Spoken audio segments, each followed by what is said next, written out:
kembali di Ngobrol bareng Gus Miftah Los Rarewe. Masih dengan bintang tamu saya, sosok yang inspiratif, yang luar biasa, yang membuat kita terkagum-kagum ini, luar biasa ini. Nah, ini ngomong soal ini Mbak, soal bayi ini. Mereka statusnya hak asuh atau bagaimana? Atau nanti setelah dewasa akan dikembalikan kepada orang tuanya lagi? Nah, kan dari awal tuh saya udah sepakat dengan suami saya bahwa akte anak-anak ini adalah nama ibunya. Nama ibunya? Nama ibunya. Sampai sekarang mereka semua nama ibunya. Ada beberapa memang yang belum, ibunya tuh betul belum bisa dihubungi ada. Jadi tapi kita juga dibantu juga oleh Kemensos untuk mengurus ini. Yang penting kan mereka harus punya, hak anak itu kan salah satunya harus punya akte. Ya. Nah karena nanti mereka sekolah atau mereka kita bikinkan asuransi kan semua juga mesti ada aktenya. Ya. Gitu.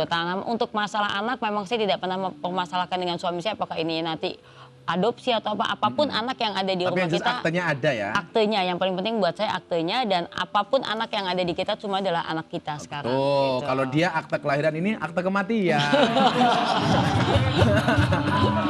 Nah, ini sudah 13. Ada nggak niatan Mbak Monica untuk nambah adopsi lagi umpamanya? Kalau saya ditanya nih Gus, saya sih maunya sebanyak mungkin kalau saya ditanya. Tapi kan akhirnya balik kalau masalah biaya, insya Allah kita bisa gitu. Tapi kan balik lagi kalau masalah hati.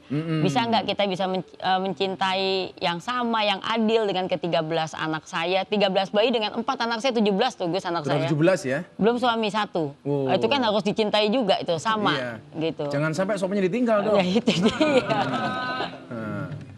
Jadi setelah viral itu kan mungkin akan banyak orang, wah ini Mbak Monica orang baik nih.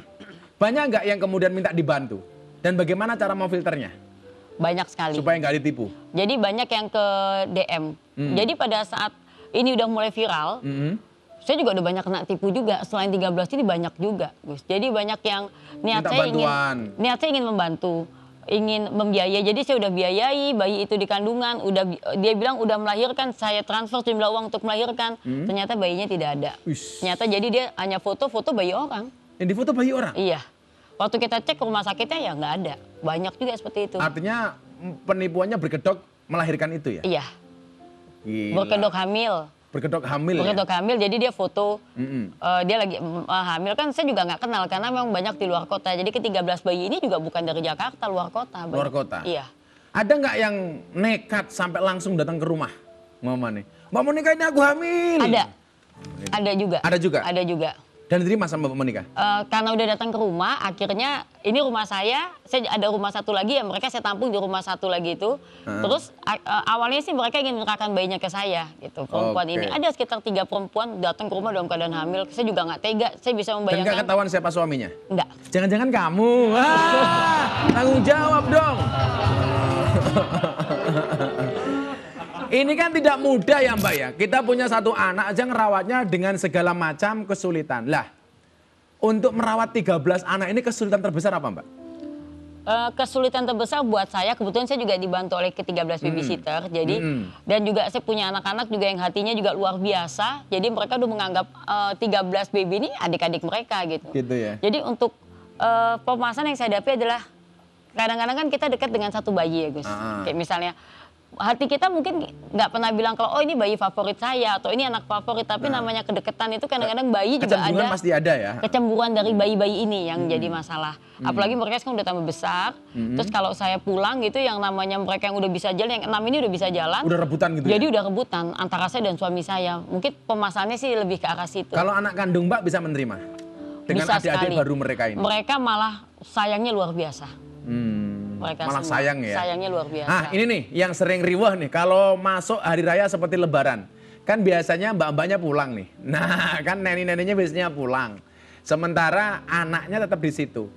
Bagaimana cara merawat mereka ketika mbak-mbaknya pulang? Nah kebetulan juga emang Allah tuh luar biasa. Jadi lebaran ini kan memang nggak boleh mudik 2 tahun ini. Jadi mereka nggak ada yang pulang. Nggak ada yang pulang? Tidak ada yang pulang. Gara-gara pandemi ini ya? Karena pandemi ini. Jadi memang Allah tuh emang luar biasa, baik banget gitu. Dan kebetulan juga 13 suster itu ada sebagian yang bukan muslim. Oke. Jadi mungkin pada saat lebaran mereka nggak pulang. Gitu. Jadi mungkin pada saat Natal mereka yang pulang. Jadi 13 bayi, 13 babysitter semuanya tinggal di rumah? Semuanya tinggal di rumah. Luar biasa. Tuh loh, kalau ada niat pasti ada jalan. Idza sadaqal azmu wa duhas sabil. Di mana ada kemauan, di situ pasti ada jalan. Kamu kalau mau menikah, pasti ada jalan.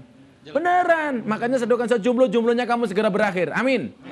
Di mana berakhirnya? Kalau tidak di pelaminan, minimal di pemakaman.